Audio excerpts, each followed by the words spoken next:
What's going on, guys, and welcome back to Comic Breakdown. With this video, we are jumping into Strange, issue number 4. Clea Strange now being the Sorcerer Supreme of Earth. She has been working with great effort to find any way of returning Dr. Stephen Strange, even seeing her most recently at the Hellfire Gala of 2022. She had been talking to Emma Frost in some kind of hopes that she could bring back the Sorcerer Supreme of this Earth, or at least the one that she believes should be rightfully having that title. She has also been dealing with an organization known as the Blasphemy Cartel.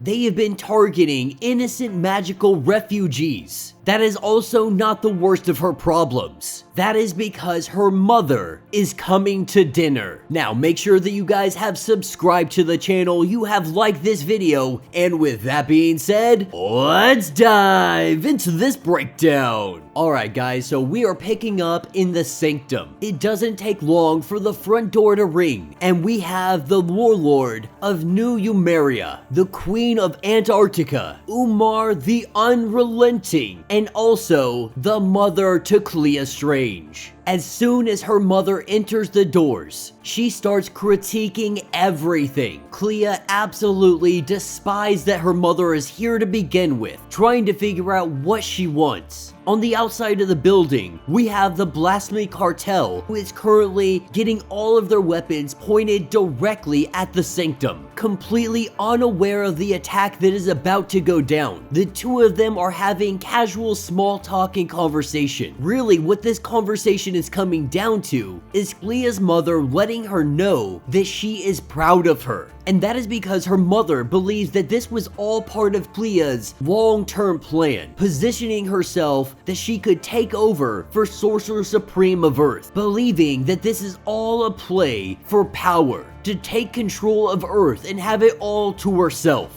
But as soon as Clea lets her know that this isn't the case, this is not a play for power, she doesn't even want to be Sorcerer Supreme, because the only reason that she is Sorcerer Supreme is because she told Dr. Strange that she would do this. She did this for the man that she loves. The conversation getting a little bit quiet, getting a little bit awkward. It is quickly interrupted by a genie shot by the Blasphemy Cartel. This genie breaking down the barriers, all of the defenses that the Sanctum has. He crashes into the building. The Blasphemy Cartel making yet another mistake. This time, they have brought something new. They have brought in their Lazarus agent, looking a heck of a lot like Moon Knight. What we see is Shadow Knight. This obviously not being Mark Spector. This is a Revenant, a new one that they have recently created. Something that is fast, something that is able to cut through their magic. This is what happens when you take thousands of ghosts and bound them together. And so as the Sorcerer Supreme and our warlord, they go toe-to-toe with Shadow Knight. Clea is recognizing that this is not like Thunderstrike, because Shadow Knight, he is faster, he is stronger, he is able to cut through their defenses like it is absolutely nothing. But Thunderstrike, he was still inside of there, twisted and manipulated. There was some kind of strain of humanity left inside of him. The thing that stands before them, this thing was never a hero. It was bred in the bone to be a killer, as she makes multiple copies of herself. This is distracting Shadow Knight temporarily, telling her mother to go ahead and go outside, handle all of the cartel members. Because Clea, she is now very unhappy. She is done playing games. She is going to handle Shadow Knight all by herself. At this point, she is furious. She has gave the Blasphemy Cartel many warnings, many opportunities to back down. And since they just can't get the hint, she uses one of their own weapons against them. The very demon that they had sent after her. She calls it out and she sends it after Shadow Knight. As their battle begins, on the outside, the Blasphemy Cartel recognizing that that was one of their demons, but that is the least of their problems, because Clea Strange's mother, she is about to tear them to pieces. Now, Clea knows that this demon is not gonna last long against this new magic that the Blasphemy Cartel have got their hands on. And it also doesn't have to. She just needs a little bit of time to work. These ghost hives, these revenants, these are new magic. And because of that, she needs to create new spells and new magic to fight against it. The only problem, creating a new, untested spell. This is one of the most dangerous things you can do as a magician or wizard or any of the things that deal with magic. Imagine trying to do complex mathematics while also creating and composing a song. Not only that, but conducting a chemical reaction with dangerous explosive reagents. Going as far to say that magicians, they all look like old individuals because it takes lifetimes sometimes to perfect all of these spells. To know what you are doing. Lucky for Clea, she is the supreme of 2 different dimensions. This makes her an extremely powerful individual. Using this new spell that she has created, she is able to take all of those ghosts, all of those souls trapped inside of Shadow Knight, and she is able to release them back into the cosmos. As this monstrosity is drained of every single life force inside of it. This is when the Harvestman shows up, arriving to the party a little bit too late. As he sits in absolute disbelief of what she just did, Clea lets him know that it is time for him to answer some questions. And that will be the end of this issue. So let me know what you guys think down in the comments. Having only one more issue left, while it may have seemed that Doctor Strange was going to return, and it's still very much a possibility, it doesn't seem like they're gonna do that in this miniseries. It seems like more than anything, throughout all of the Marvel comics, they are solidifying that Doctor Strange is gone. And no matter how hard Clea wants her husband back, no matter how much she doesn't want to be Supreme of Earth, this is a task that has fallen to her nonetheless. And it's really looking like the foreseeable future is going to have her holding on to this mantle. Still not really knowing much about the Blasphemy Cartel. Hopefully this conclusion issue is really going to expose what their motives are, who is leading all of this, and where they are getting this new magic from. The artwork, the battles are absolutely amazing throughout this entire series. They have done an amazing job of highlighting just how talented, how gifted, and how powerful Clea Strange truly is. But they also don't make her too powerful, because having the power of both the Dark Dimension and this dimension, it's a very dangerous combination, and it has huge repercussions, ones that we know are eventually going to catch up to her. But man, would I not want to be one of those cartel members that is crossing her path. So let me know your thoughts, let me know your theories. If you're trying to get caught up on everything going on with this miniseries, be sure to check out the link in my description as well as the top of this video. It is going to get you completely caught up on everything that has been going on since the death of Doctor Strange. If you would like to support the channel, you can always do so by hitting the Super Thanks button. This button will let you donate directly to the channel, and every little bit helps us out. Now, if you can't do that, do me a favor, subscribe to the channel, like this video, hit that notification bell, and until the next breakdown.